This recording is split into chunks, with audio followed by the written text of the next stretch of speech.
Leona's hands shook as she gripped the phone, her knuckles whitening under the harsh fluorescent glow of the precinct's holding room. The air was thick with tension, the kind that made it hard to breathe.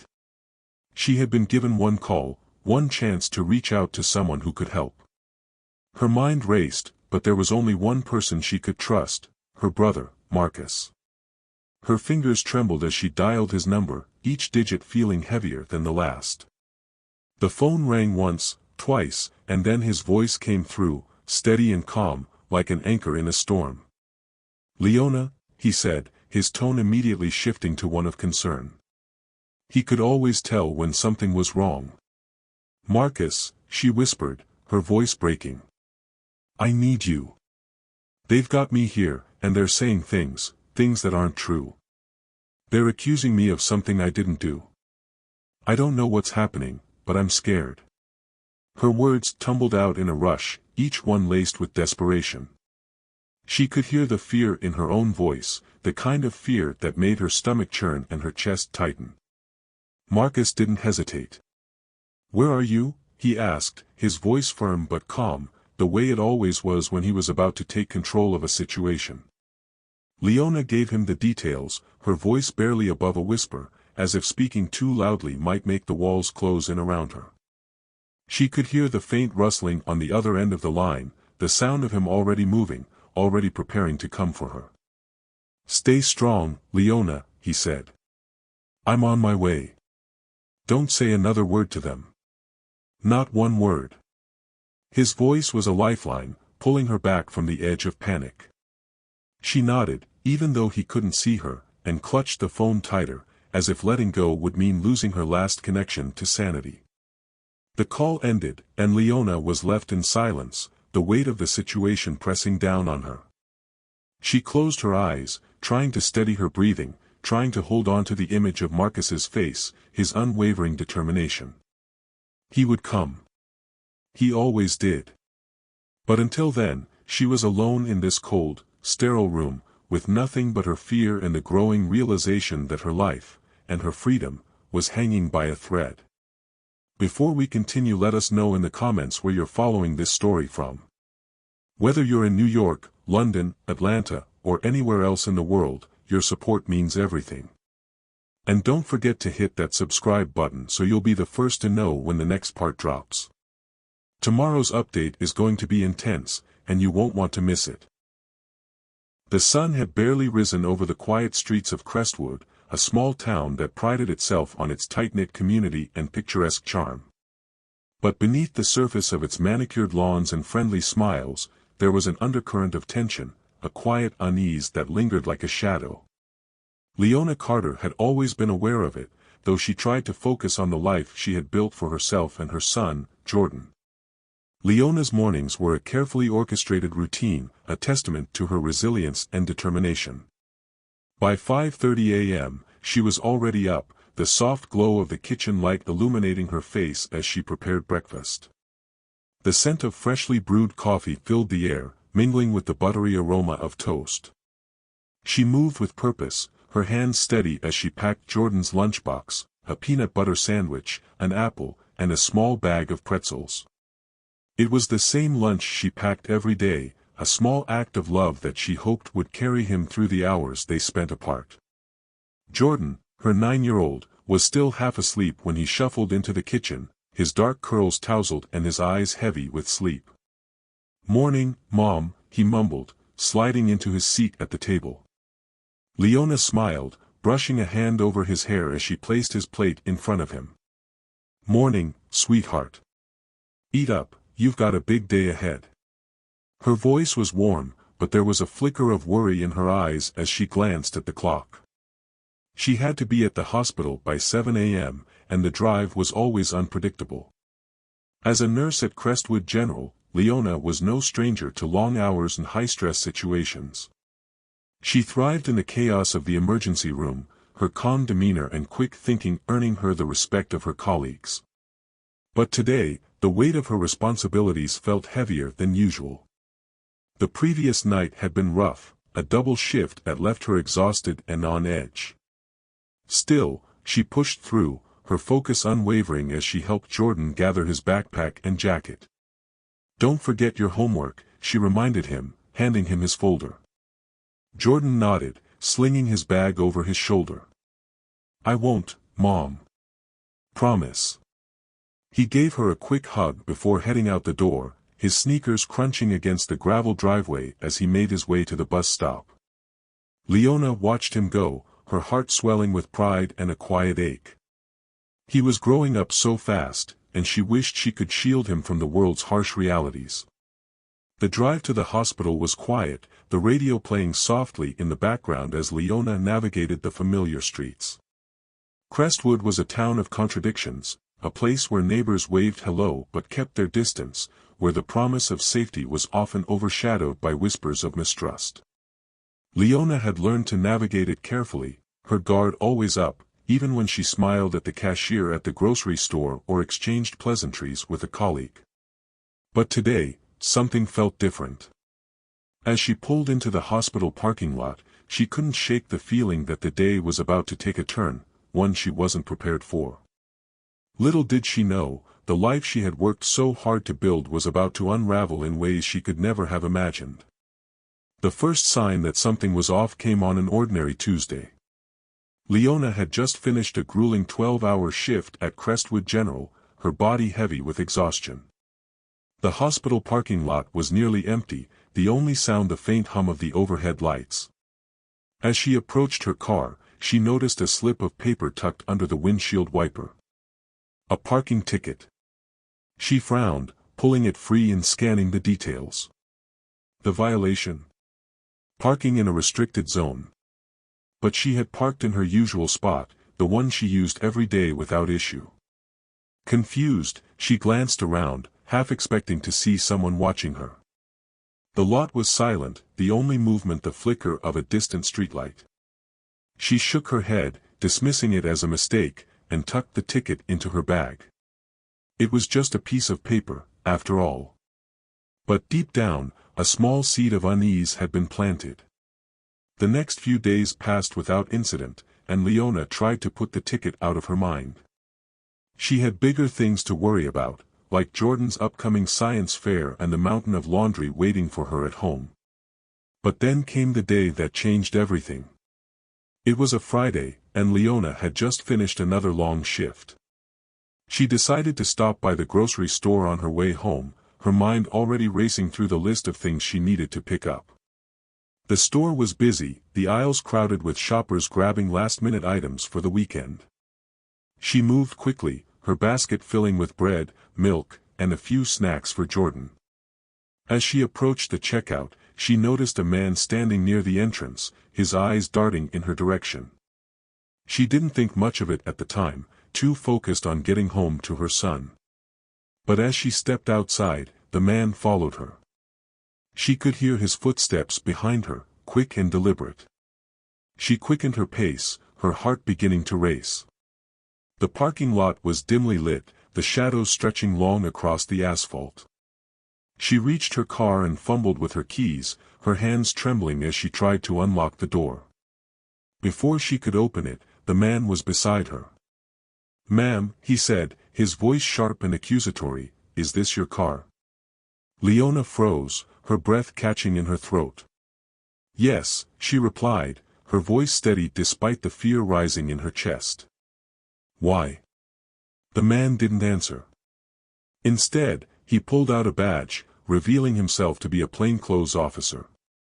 "We've had reports of a stolen vehicle matching this description," he said, his eyes narrowing as he studied her face. "I'm going to need you to step away from the car." Leona's mind raced. Stolen vehicle. This was her car. She had owned it for years. "There must be some mistake," she said, her voice rising slightly. "This is my car. I can show you the registration." The officer ignored her, his hand resting on the holster at his side. "Step away from the vehicle, ma'am," he repeated, his tone leaving no room for argument. Leona complied, her heart pounding as she took a step back. She could feel the eyes of other shoppers on her, their whispers carrying through the cool evening air. The officer called for backup, and within minutes, 2 more patrol cars arrived, their lights flashing in the growing darkness. The next few minutes were a blur. Leona was asked to produce her license and registration, which she did with shaking hands. The officers examined the documents, their expressions unreadable. She tried to explain, to tell them that this was her car, that she had done nothing wrong, but her words seemed to fall on deaf ears. "Ma'am, we're going to need you to come with us," one of the officers said, his voice firm. Leona's stomach dropped. "What? Why? I haven't done anything wrong," she protested, her voice cracking under the weight of her fear. "We'll sort this out at the station," the officer replied, his tone leaving no room for argument. Before she could say another word, she was handcuffed and led to the back of a patrol car. The cold metal bit into her wrists, the reality of the situation crashing down on her. She could see the faces of the onlookers, their expressions a mix of curiosity and judgment. She wanted to scream, to tell them this was a mistake, but the words caught in her throat. The ride to the precinct was a nightmare. Leona sat in silence, her mind racing as she tried to make sense of what was happening. How could they think she had stolen her own car? What kind of evidence could they possibly have? The questions swirled in her head, but there were no answers. When they arrived at the station, she was processed like a common criminal. Her fingerprints were taken, her belongings confiscated, and she was led to a cold, sterile interrogation room. The walls seemed to close in around her, the fluorescent lights casting a harsh glare that made her head ache. The officers questioned her for what felt like hours, their voices sharp and accusatory. They showed her a grainy security photo of a car that looked vaguely like hers, but the details were unclear.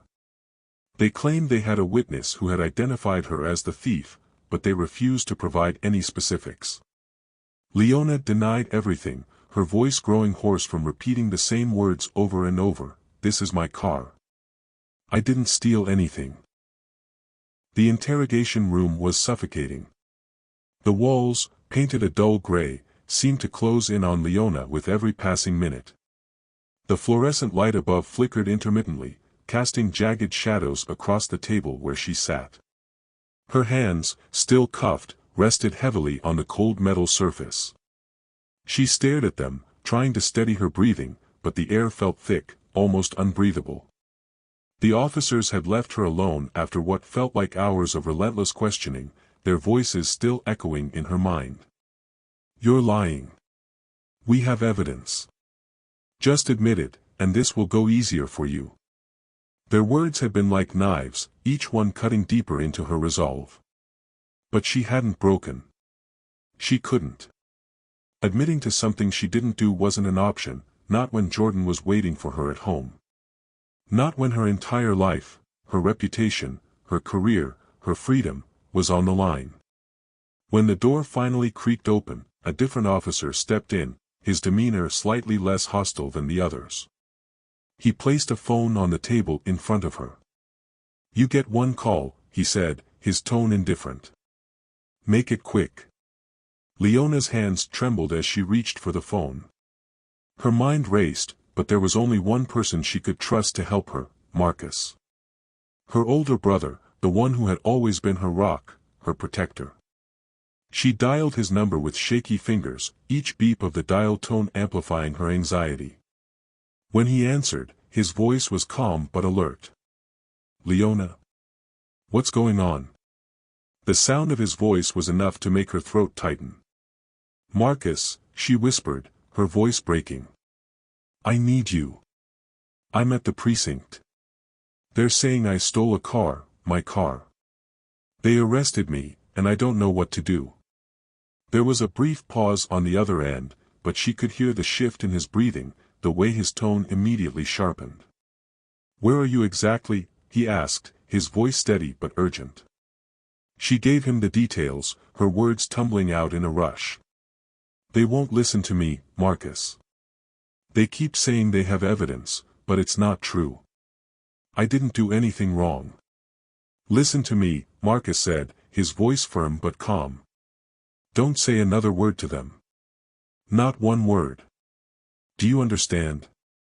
I'm on my way. Leona nodded, even though he couldn't see her. Okay, she whispered. Please hurry. The call ended, and she was left in silence once more. The officer returned to take the phone, his expression unreadable. He didn't say anything as he left the room, the door clicking shut behind him. Leona sat back in the hard chair, her mind racing. She replayed the events of the evening over and over, trying to make sense of it all. The ticket, the accusations, the arrest, it felt like a nightmare she couldn't wake up from.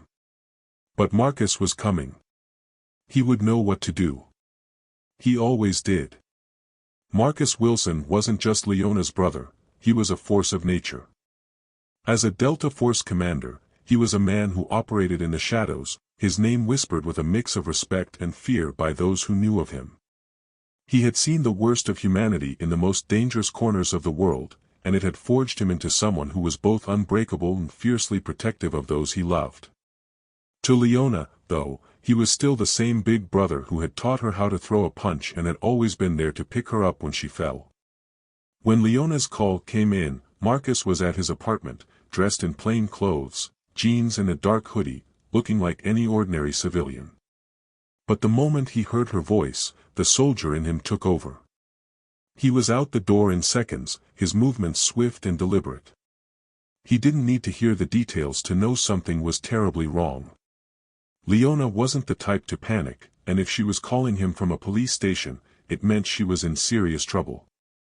The journey to the precinct was a blur. Marcus's mind worked methodically, already piecing together what might have happened. Leona was careful, responsible, she wouldn't have done anything to warrant an arrest. That meant someone had set her up. But who? And why? When he arrived at the station, he walked in with the kind of quiet confidence that made people take notice. He didn't need a uniform to command respect, his presence alone was enough. He approached the front desk, his voice steady but firm. I'm here for Leona Carter.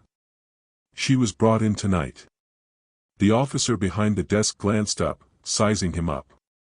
And you are?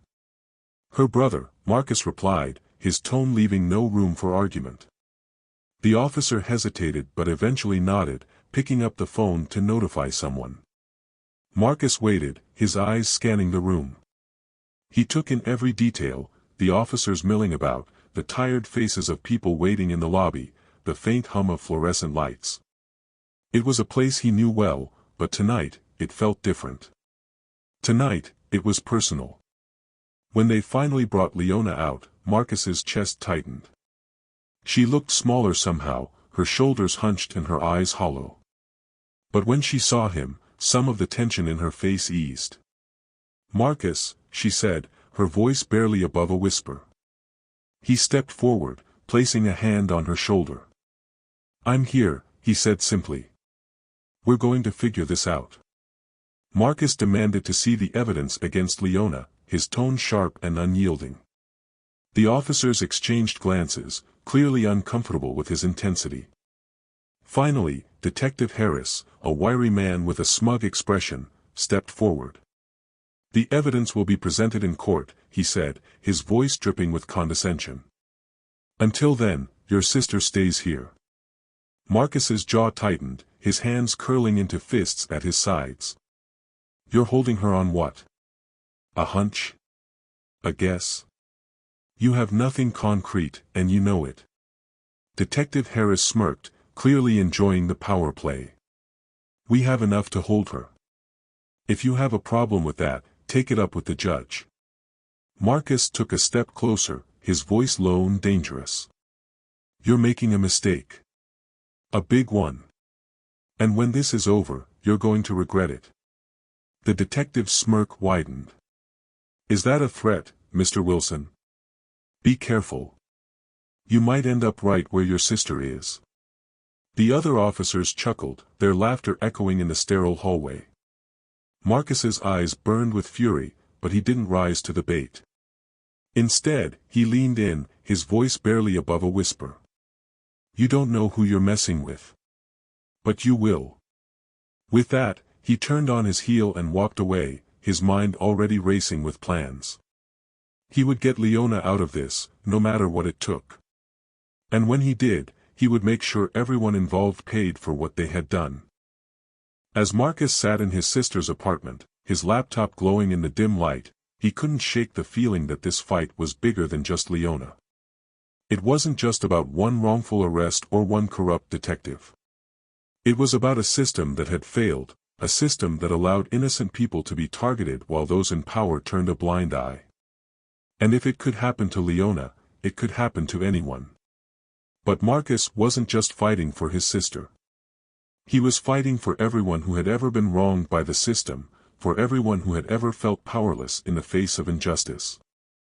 And he knew he couldn't do it alone. What would you do if you were in Leona's situation? Imagine being accused of a crime you didn't commit, with no one willing to listen to your side of the story. How would you fight back? Would you trust the system to work in your favor, or would you take matters into your own hands? Share your thoughts in the comments below. Have you or someone you know ever experienced something like this? Your story could help others feel less alone. What about Marcus? Marcus is a man of action, a soldier who has spent his life protecting others. But now, he's facing a battle on home soil, one where the enemy isn't as clear-cut as it is on the battlefield. Do you think he's doing the right thing by going after Detective Harass and the Crestwood Police Department? Or is he risking too much by taking on the system directly? Let us know what you think. Marcus "Hawk" Wilson didn't waste a second after leaving the precinct. He knew time was against him, and every moment Leona spent in that cell was a moment too long. As he drove away, his mind was already racing, mapping out his next steps. He pulled over into a quiet parking lot, the kind of place where no one would notice him, and got to work. First, he made a call to a former Delta Force teammate, a tech specialist named Javier "Ghost" Morales. Javier had left the military to work in private cybersecurity, but he still owed Marcus a favor, or 10. The phone rang twice before Javier picked up. "Hawk," Javier said, his voice calm but alert. "What's going on?" "I need your help," Marcus replied, his tone clipped and urgent. "My sister's been arrested on bogus charges. The cops are playing dirty, and I need to know everything about the officer who's behind this, Detective Harass. I also need access to the precinct systems. Can you make it happen?"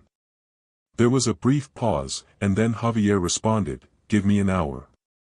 I'll get you what you need."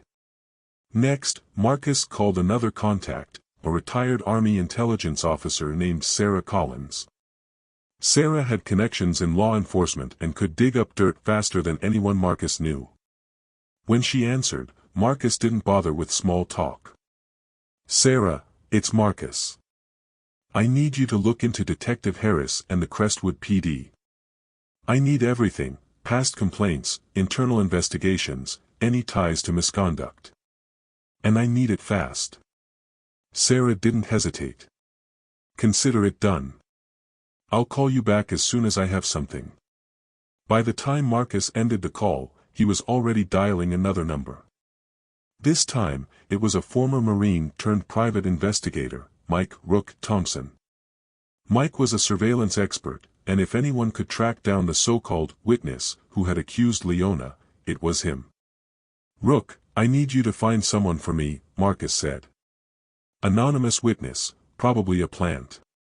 They're tied to Detective Harass.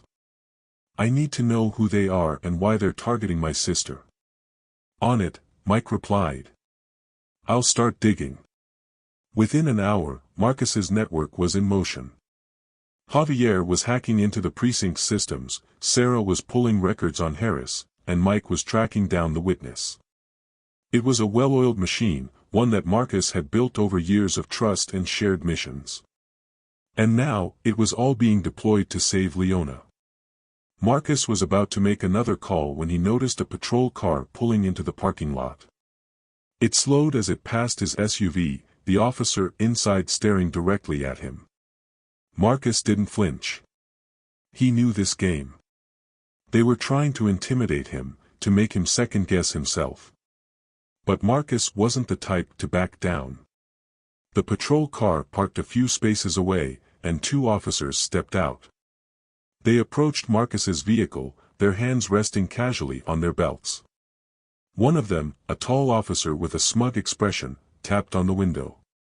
"Step out of the car, sir," he said, his tone dripping with false politeness. Marcus rolled down the window, his expression calm but steely. "Is there a problem, officer?"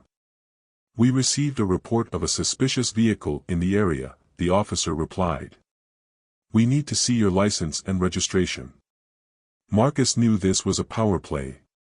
They were trying to rattle him, to make him feel small. But Marcus had faced far worse than a couple of badge-heavy cops. He handed over his license and registration, his movements slow and deliberate. The officer took the documents and walked back to his patrol car, leaving Marcus waiting. The other officer stayed by the SUV, his hand still resting on his belt. Marcus could feel the tension in the air, but he didn't let it show. After what felt like an eternity, the first officer returned. "Everything checks out," he said, handing back the documents. "But you might want to be careful, Mr. Wilson. This town can be dangerous for people who don't know their place." Marcus's eyes narrowed, but he kept his voice calm. "Thanks for the advice, officer. I'll keep that in mind." The officers exchanged a glance, their smirks barely concealed, before walking back to their patrol car. As they drove away, Marcus clenched his fists. They thought they could scare him. They had no idea who they were dealing with. By the time Marcus got back to his apartment, Javier had already sent him the first batch of data. The precinct systems were wide open, and Javier had pulled everything: emails, reports, even deleted files. Marcus scanned the information, his eyes narrowing as he pieced together the puzzle. Detective Harass had a history of misconduct, but it had always been swept under the rug. There were complaints from civilians, reports of evidence tampering, and even a few internal investigations that had mysteriously gone nowhere. But what stood out to Marcus was a series of emails between Harass and a local crime boss. They were coded, but the message was clear: Harass was on the take. Meanwhile, Sarah had dug up even more dirt. Harass had been involved in several cases where suspects had been framed, their charges dropped only after lengthy legal battles. And Mike had tracked down the witness, a small-time crook named Eddie Walsh, who had a long history of working with Harass to fabricate evidence. Marcus's phone buzzed again. It was Javier. "I've got something else," he said. "Harass has been monitoring your sister for weeks. He's got a file on her, parking tickets, false complaints, even a fake report from her landlord. This wasn't random. He was targeting her." Marcus's jaw tightened. "Send me everything. I'm going to bury him." With the information from Javier, Sarah, and Mike, Marcus began to piece together a plan. It wasn't enough to just expose Harass. He needed to dismantle the entire operation that had targeted Leona. And he needed to do it in a way that would leave no room for doubt. Every move had to be calculated, every piece of evidence irrefutable. Marcus knew that if he left even the smallest gap, Harass and his allies would slip through. First, he called Javier back. "I need you to monitor Harass's communications in real time," Marcus said, his voice steady but urgent. "If he's working with a crime boss, there's a chance he'll reach out again. I want to know the moment he does. And I need access to his personal devices, phone, laptop, everything. Can you make that happen?" "Already on it," Javier replied without hesitation. "I've set up a tap on his phone and email. If he so much as sends a text, we'll know. I'm also working on breaking into his personal devices. He's got some decent security, but nothing I can't handle. Give me a few hours, and I'll have full access." Marcus nodded, even though Javier couldn't see him. "Good. Keep me updated. And Javier, be careful. If Harass catches wind of this, he'll go underground." "Don't worry," Javier said with a hint of confidence. "He won't even know I'm there." Next, Marcus reached out to Sarah. I need you to compile everything you found on Harass into a report, he said. Something we can take to the media if we need to. And see if you can find any connections between him and other officers in the department. If he's dirty, chances are he's not working alone. There's got to be a network. Sarah's voice was calm but determined. I'll have it ready by morning. I've already found a few connections, officers who've been involved in cases that were suspiciously dropped or mishandled. It's not just Harass. There's a pattern here. Good, Marcus said. Dig deeper. I need names, dates, and evidence. If we're going to take them down, we need to hit them hard and fast. Finally, Marcus called Mike. I need you to keep an eye on Eddie Walsh, he said. If Harass is using him as a pawn, he might try to silence him once he realizes we're onto him. I don't want Walsh disappearing before we can get him to talk. Consider it done, Mike said. I've already got eyes on him. He's holed up in a motel on the edge of town. Doesn't seem to know he's being watched. If Harass makes a move, I'll know. With his network fully activated, Marcus turned his attention to the next step, gathering physical evidence. He knew that to take down Harass, he needed something concrete, something that couldn't be brushed aside or covered up. And that meant getting his hands dirty. The next morning, Marcus received a call from Javier. Harass just made a move, Javier said, his voice tense with excitement. He's meeting with someone at a warehouse on the outskirts of town. I'm sending you the address. Marcus didn't hesitate. He grabbed his gear, a small camera, a recording device, and a few other tools, and headed out. The warehouse was in an industrial area, surrounded by abandoned buildings and empty lots. It was the perfect place for a clandestine meeting. Marcus parked a few blocks away and approached on foot, staying in the shadows. He moved with the precision of a soldier, his steps silent and deliberate. He found a vantage point on the roof of a nearby building and set up his camera.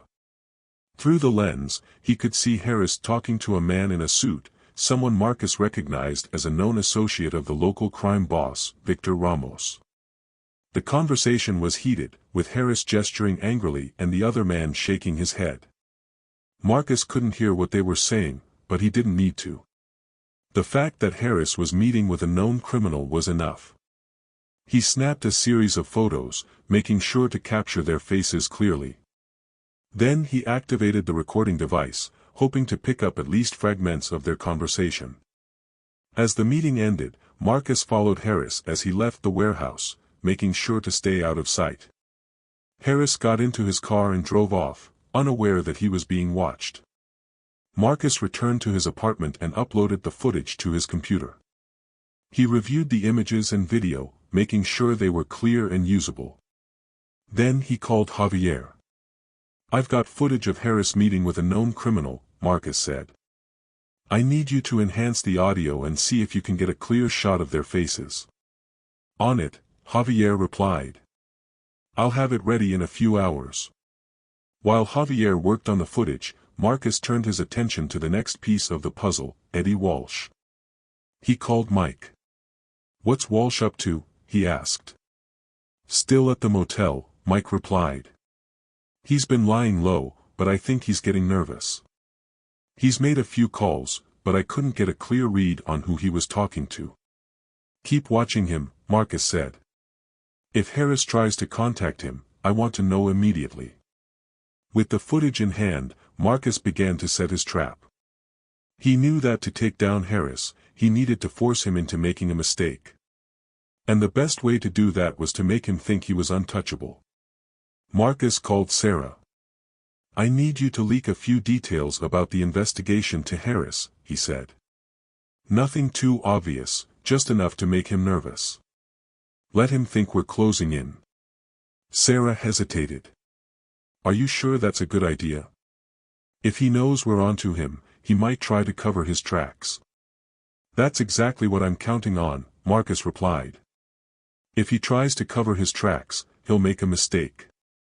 And when he does, we'll be ready. Sarah agreed, and within hours, Harass began to act. Javier monitored his communications and reported back to Marcus. "He's panicking," Javier said. "He's deleting files, making calls, and trying to get rid of evidence. But he's also making mistakes.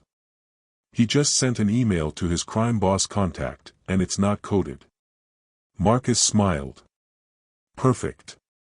Forward that email to me. And keep monitoring him. I want to know everything he does." As the day went on, Marcus gathered more and more evidence. Harass was unraveling, and Marcus was ready to strike. But he knew the hardest part was yet to come. Marcus's plan was working. Harass was scrambling, and the cracks in his operation were starting to show. But Marcus knew that pressure alone wouldn't be enough to bring him down. He needed to push harder, to force Harass into a corner where he had no choice but to reveal his hand. To do that, Marcus needed to dig deeper into Harass's past and uncover every dirty secret the detective had tried to bury. Sarah had already compiled a list of Harass's suspicious activities, but Marcus wanted more. He needed concrete examples of Harass's crimes, cases where he had abused his power, framed innocent people, or covered up his own misconduct. And he needed to go into detail, to paint a clear picture of just how far Harass had fallen. The first case Marcus focused on was one that had been buried years ago. It involved a young man named Daniel Reyes, who had been arrested for armed robbery. According to the police report, Daniel had been caught red-handed with a stolen wallet and a gun. But the case had fallen apart in court when the defense proved that the evidence had been planted. Sarah had dug up the court records, and Marcus reviewed them carefully. The details were damning. Harass had been the lead detective on the case, and he had been the one to find the stolen wallet in Daniel's car. But the defense had uncovered surveillance footage from a nearby gas station that showed Daniel had been miles away at the time of the robbery. The footage also showed Harass entering Daniel's car without a warrant, planting the wallet, and then pretending to discover it during a search. "This is textbook misconduct," Marcus muttered as he read through the files. How did Harass get away with this? Sarah's voice was grim when he called her. "He had help," she said. The DA at the time was in Harass's pocket. They dropped the charges against Daniel, but they also buried the investigation into Harass. It was swept under the rug, and Harass walked away without so much as a slap on the wrist. Marcus clenched his fists. Daniel's life had been ruined, he had lost his job, his reputation, and nearly 2 years of his life fighting the charges. And Harass had faced no consequences. The second case was even more disturbing. It involved a woman named Maria Lopez, who had been accused of drug trafficking. According to the police report, Harass had received a tip from a confidential informant that Maria was storing drugs in her apartment. He had obtained a search warrant and found a large quantity of cocaine hidden in her closet. But Maria had always maintained her innocence, and the case had raised red flags from the start. The informant who had tipped off Harass was later revealed to be a known liar with a grudge against Maria. And the drugs had been found in a part of the closet that Maria never used, a fact that her defense team had highlighted in court. Sarah had uncovered internal emails that showed Harass had pressured the informant to lie. "I need you to say she's storing drugs," Harass had written in one email. "Don't worry about the details. I'll take care of the rest." The case had gone to trial, but Maria had been convicted based on Harass's testimony. She had served 5 years in prison before new evidence came to light, evidence that proved the drugs had been planted. Maria had been exonerated, but Harass had never been held accountable. "This is just the tip of the iceberg," Sarah said when Marcus called her. "Harass has been doing this for years. He's got a pattern, targeting vulnerable people, fabricating evidence, and using his position to cover his tracks. And he's not working alone. There are other officers involved, and they've been covering for him." Marcus's jaw tightened as he listened. Harass wasn't just a dirty cop, he was a predator, using his badge to destroy lives. And Marcus was determined to make sure he paid for every single one of his crimes. It was a crisp morning, the kind where the air felt sharp and the sunlight filtered through the trees in golden streaks. Jordan, Marcus's 9-year-old cousin, was walking to school, his backpack slung over one shoulder and a half-eaten granola bar in his hand. He was humming a tune under his breath, his mind on the math test he had later that day. He didn't notice the unmarked police car idling at the corner, or the 2 officers inside watching him with cold, calculating eyes. As Jordan crossed the street, the car pulled up beside him. The passenger window rolled down, and a man in plain clothes leaned out. "Hey, kid," he said, flashing a badge. "We need you to come with us. Your mom's in trouble, and we're taking you to her." Jordan frowned, his small face scrunching in confusion. "My mom? What's wrong? Is she okay?" "She's fine," the officer said, his tone softening in a way that felt rehearsed. "But she needs you to come with us. It's important." Jordan hesitated. He had been taught not to talk to strangers, but these were police officers. They had badges. They were supposed to be the good guys. Still, something felt off. "Can I call my uncle?" he asked, clutching his phone tightly. The officer's expression hardened. "There's no time for that. Get in the car, kid. Now." Before Jordan could protest, the back door opened, and a second officer stepped out. He was bigger, his presence intimidating, and he didn't say a word as he grabbed Jordan by the arm and shoved him into the back seat. Jordan's phone fell to the ground, the screen cracking as it hit the pavement. The door slammed shut, and the car sped off, leaving the broken phone behind. It was a crisp morning, the kind where the air felt sharp and the sunlight filtered through the trees in golden streaks. Jordan, Marcus's 9-year-old cousin, was walking to school, his backpack slung over one shoulder and a half-eaten granola bar in his hand. He was humming a tune under his breath, his mind on the math test he had later that day. He didn't notice the unmarked police car idling at the corner, or the 2 officers inside watching him with cold, calculating eyes. As Jordan crossed the street, the car pulled up beside him. The passenger window rolled down, and a man in plain clothes leaned out. "Hey, kid," he said, flashing a badge. "We need you to come with us. Your mom's in trouble, and we're taking you to her." Jordan frowned, his small face scrunching in confusion. "My mom? What's wrong? Is she okay?" "She's fine," the officer said, his tone softening in a way that felt rehearsed. "But she needs you to come with us. It's important." Jordan hesitated. He had been taught not to talk to strangers, but these were police officers. They had badges. They were supposed to be the good guys. Still, something felt off.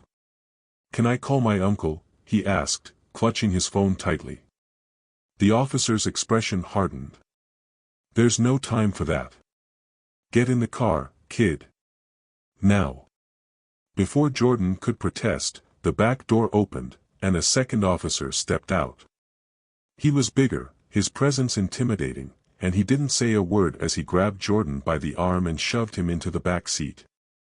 Jordan's phone fell to the ground, the screen cracking as it hit the pavement.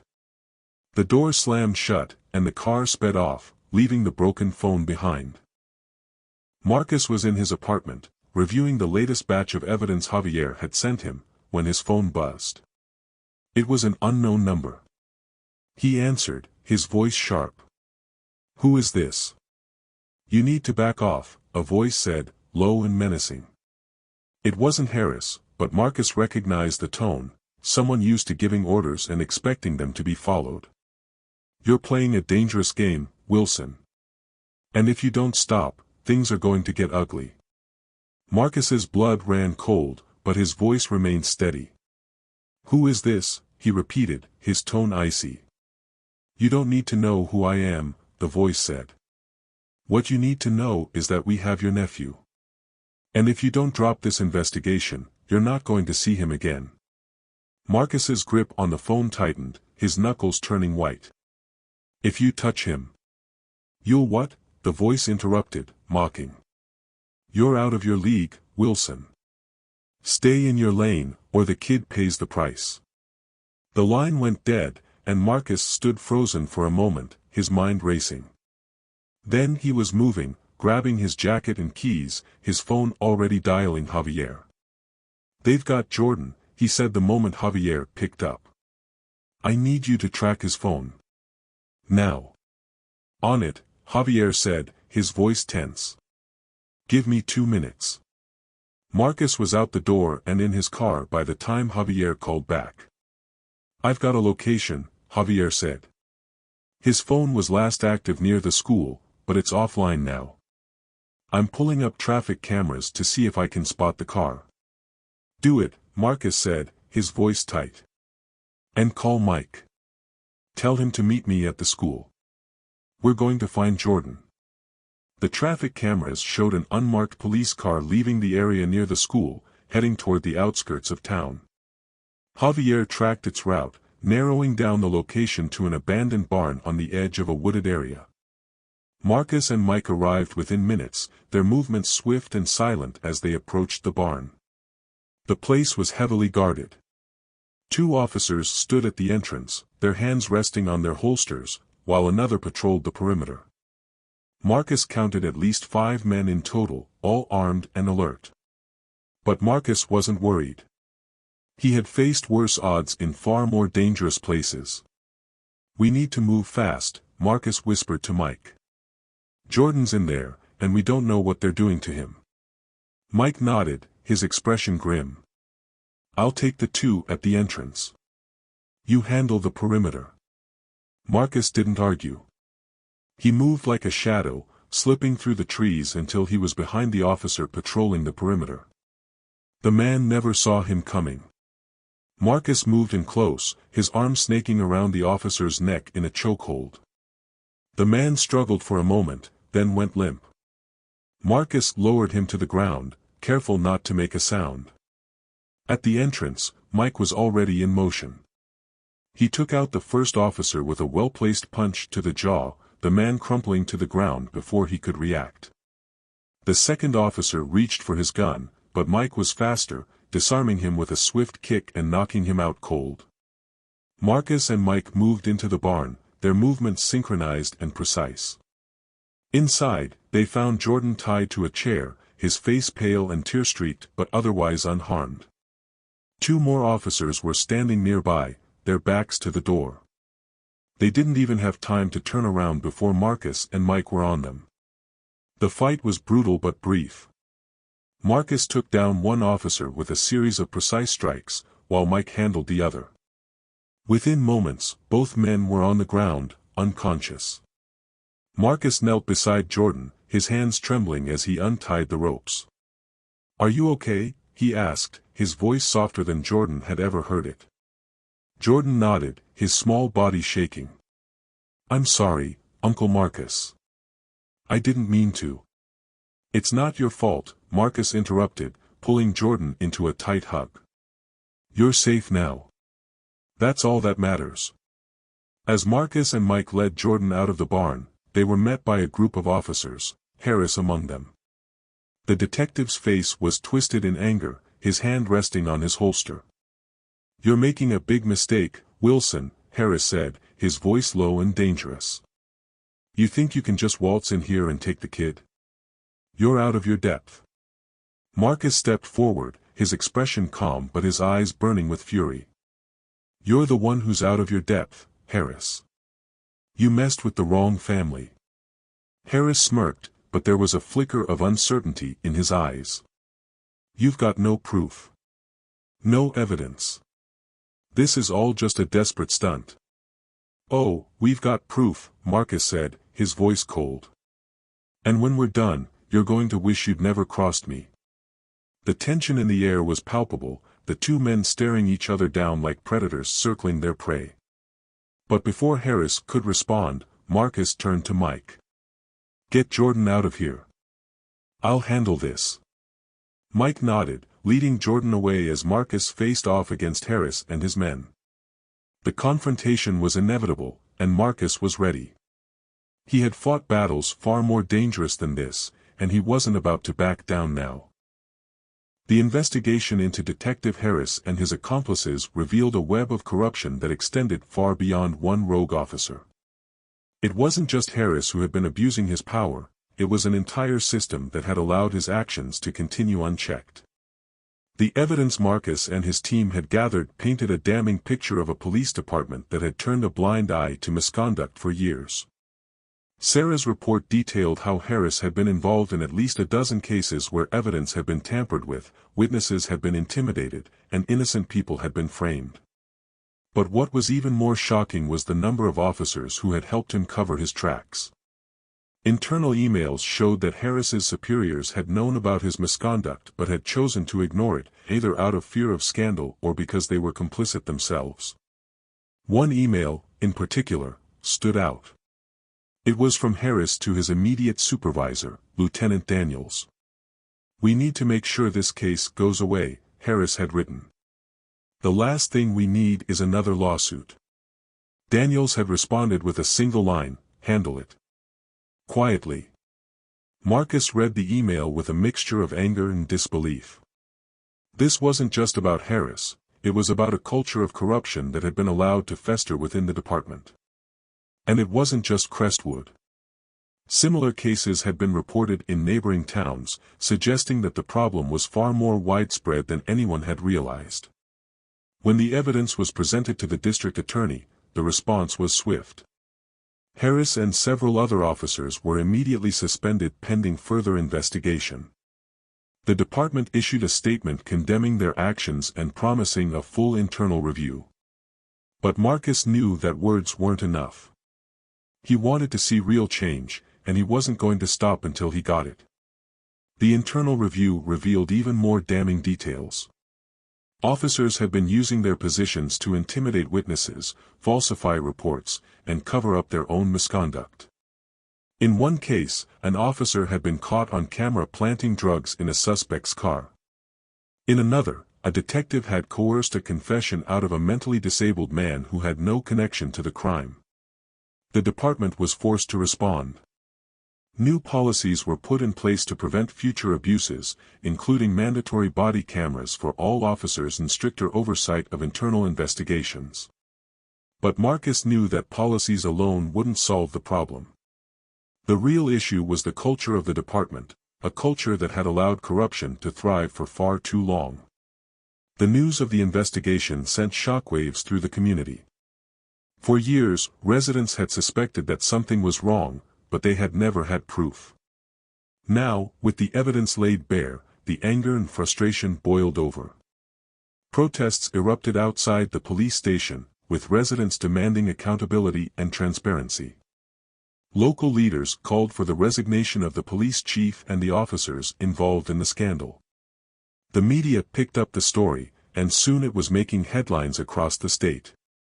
Marcus watched it all unfold with a sense of grim satisfaction. He had known that exposing the corruption would be painful, but he also knew that it was necessary. The community deserved better, and he was determined to make sure they got it. The suspensions of Harass and his accomplices sent shockwaves through the Crestwood Police Department. For years, these officers had operated with impunity, their actions shielded by a culture of silence and complicity. But now, with the evidence laid bare, the department was forced to confront the rot within its ranks. The first to go was Harass himself. His suspension was announced in a terse press release, the department's language carefully neutral but the implications clear. Detective Harass has been placed on administrative leave pending the outcome of an internal investigation, the statement read. The Crestwood Police Department is committed to upholding the highest standards of integrity and accountability. But the public wasn't satisfied. Protests erupted outside the police station, with residents demanding more than just suspensions. They wanted resignations, prosecutions, and systemic change. The media picked up the story, and soon it was making headlines across the state.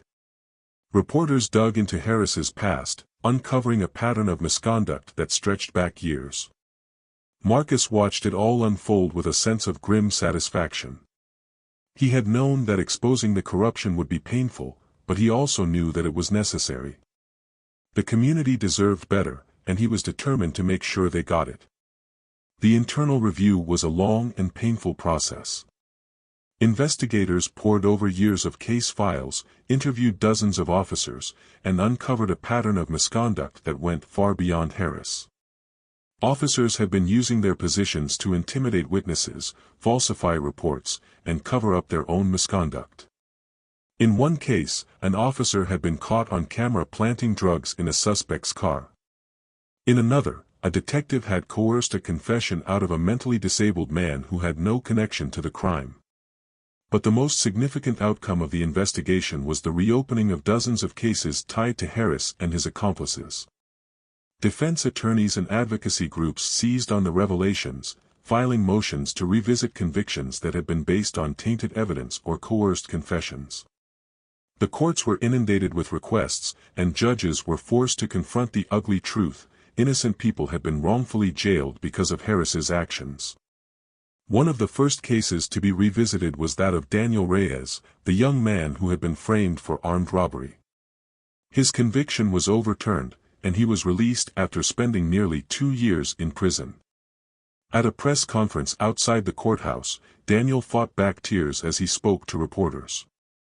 "I lost 2 years of my life because of Detective Harass," he said. "But I'm not bitter. I'm just glad the truth finally came out." Maria Lopez's case was next. She had served 5 years in prison for a crime she didn't commit, and her exoneration was a moment of bittersweet victory. "I always knew I was innocent," she said. "But no one believed me. Now, thanks to Marcus Wilson and his team, the truth is out." Over the following months, more cases were overturned. Some of the wrongfully convicted had spent years behind bars, their lives shattered by Harass's lies. Others had only recently been jailed, their cases still fresh enough to be salvaged. But for all of them, the exoneration was a chance to start over, a chance to reclaim the lives that had been stolen from them. The department was forced to respond. New policies were put in place to prevent future abuses, including mandatory body cameras for all officers and stricter oversight of internal investigations. But Marcus knew that policies alone wouldn't solve the problem. The real issue was the culture of the department, a culture that had allowed corruption to thrive for far too long. While the exposure of Harass's corruption and the subsequent reforms were a step in the right direction, Marcus knew that the fight was far from over. The systemic issues within the Crestwood Police Department were just one piece of a much larger problem, one that extended far beyond the town's borders. Racial profiling, police misconduct, and systemic bias were deeply entrenched in law enforcement across the country, and addressing them would require more than just a few policy changes. The statistics were staggering. According to the Stanford Open Policing Project, Black drivers were stopped and searched at disproportionately higher rates than white drivers, even when controlling for factors like location and time of day. In Crestwood, the data was no different. A review of traffic stop records revealed that Black residents were 3 times more likely to be pulled over and twice as likely to be searched, despite being less likely to be carrying contraband. Marcus couldn't help but think of Leona's case. She had been targeted not just because of Harass's personal vendetta, but because of a system that viewed her as suspicious simply because of the color of her skin. It was a pattern that played out across the country, with devastating consequences. The use of force statistics were even more alarming. According to Mapping Police Violence, Black individuals were killed by police at a rate more than twice that of white individuals. In many cases, the victims were unarmed or posed no immediate threat. Marcus had seen the data, and it haunted him. He knew that for every case like Leona's that ended in exoneration, there were countless others that ended in tragedy. Incarceration rates told a similar story. Data from the Bureau of Justice Statistics showed that Black Americans were incarcerated at 5 times the rate of white Americans. This disparity wasn't just a reflection of crime rates, it was a reflection of a criminal justice system that disproportionately targeted Black communities. From biased policing to harsher sentencing, the system was stacked against them at every turn. Marcus knew that addressing these issues would require more than just exposing a few bad cops. It would require a fundamental shift in how law enforcement operated, a shift that prioritized accountability, transparency, and fairness. It would require community engagement, policy reform, and a willingness to confront uncomfortable truths. But change was possible. Marcus had seen it in the way the Crestwood community had rallied around Leona and the other exonerees. He had seen it in the protests outside the police station, in the demands for accountability, in the calls for systemic reform. The fight was far from over, but for the first time in a long time, Marcus felt a glimmer of hope. The revelations about Harass and the Crestwood Police Department sparked a wave of activism in the community. Local organizations, many of which had been fighting for years against police misconduct, saw an opportunity to push for real change. They organized town halls, drafted policy proposals, and lobbied local officials to implement reforms. One of the most significant changes was the creation of a civilian review board to oversee the police department. The board, made up of community members and legal experts, would have the power to investigate complaints of misconduct and recommend disciplinary action. It was a small step, but an important one, a step toward greater accountability and transparency. Marcus was invited to speak at one of the town halls, and he didn't hold back. "This isn't just about one bad cop," he said, his voice ringing out in the packed auditorium. "This is about a system that has failed us, a system that has allowed corruption and bias to thrive for far too long. But we have the power to change that. We have the power to demand better, to hold our leaders accountable, and to build a system that works for everyone." The crowd erupted in applause, but Marcus knew that words alone wouldn't be enough. Real change would require action, action from the community, from law enforcement, and from policymakers. It would require difficult conversations, uncomfortable truths, and a willingness to confront the past in order to build a better future. What do you think the future holds for Maya and Hawk? Do you believe systemic change is possible, or will the fight for justice continue to be an uphill battle? Share your thoughts, experiences, and opinions in the comments below. We'd love to hear your perspective and continue this important conversation. Stories like Maya's and Hawk's remind us of the power of resilience, community, and the fight for justice. If this story resonated with you, don't forget to like, subscribe, and share it with your friends and family. Together, we can spread awareness and inspire change. Thank you for watching Courage Core. Your support means everything to us. Stay tuned for more gripping tales of courage, justice, and the unbreakable bonds of family. Until next time, remember, the fight for justice begins with us.